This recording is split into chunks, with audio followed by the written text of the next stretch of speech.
നബിതങ്ങളെ നിന്ദിക്കുന്നതുമായി ബന്ധപ്പെട്ട വിഷയത്തിലാണ് കുറച്ച് രാഷ്ട്രീയം കൂടി ഉണ്ടത്. അപ്പോ ഈ മോഷണം നടത്തിയവരുടെ കൈവെട്ടണം, വ്യഭിചരിച്ചവനെ കല്ലെറിഞ്ഞു കൊല്ലണം പോലെ നബിനിന്ദ നടത്തിയവരെ കഴുത്തുവെട്ടണം എന്ന തരത്തിൽ ഒരു ചർച്ച ഇവിടെ സജീവമായിട്ട് നടക്കുന്നുണ്ട്. അതിന്റെ ഭാഗമായിട്ടാണ് ഈ കൈവെട്ടുകളെ ഒക്കെ ഇങ്ങനെ ന്യായീകരിക്കുന്നത്. നബിനിന്ദ എന്ന് പറയുന്നതിന്റെ അതിന്റെ ഒരു മാനദണ്ഡം എന്തായിരിക്കും? ഇപ്പോ ഉസ്താദ് കഴിഞ്ഞ ദിവസം പറഞ്ഞു, നബിതങ്ങളുടെ ശരീരത്തെ സാധാരണ മനുഷ്യന്റെ ശരീരത്തോട് തുല്യപ്പെടുത്തിയാൽ ഒരാൾ ഇസ്ലാമിൽ നിന്ന് പുറത്തു പോകും എന്ന് പറഞ്ഞു. നബിതങ്ങളെ സാധാരണക്കാരനാക്കി ചിത്രീകരിക്കുന്ന വഹാബികളും അതുപോലെയുള്ള പുത്തൻവാദികളൊക്കെ അവരും നബിനിന്ദ തന്നെയാണല്ലോ നടത്തുന്നത്.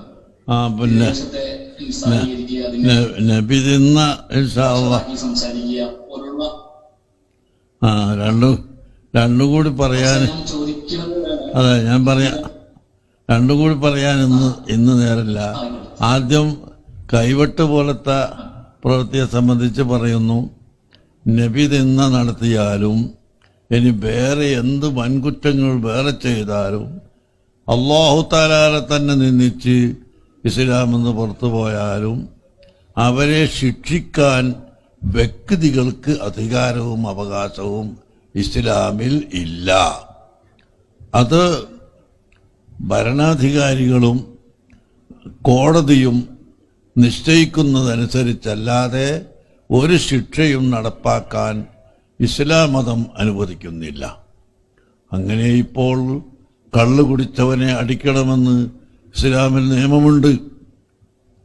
പക്ഷേ ആ നിയമം ഇവിടെ നടപ്പാക്കുന്നില്ല, ഗവൺമെന്റ് നടപ്പാക്കുന്നില്ല. അതുകൊണ്ട് ഇന്ന ആൾ കള്ളു കുടിച്ചിരിക്കുന്നു എന്ന് കോടതിയിൽ പോയിട്ടും കാര്യമില്ല.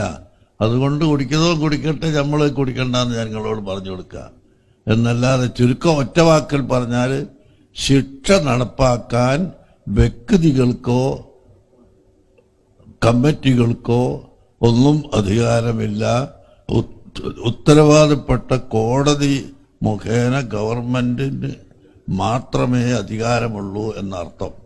അപ്പം നബി നിന്ന് നടത്തിയാലും എന്ത് നടത്തിയാലും കൈവെട്ടാനും കാല് വെട്ടാനും അതുപോലെ വേറെ ശിക്ഷിക്കാനും ആർക്കും അധികാരം ഇല്ലേ ഇല്ല.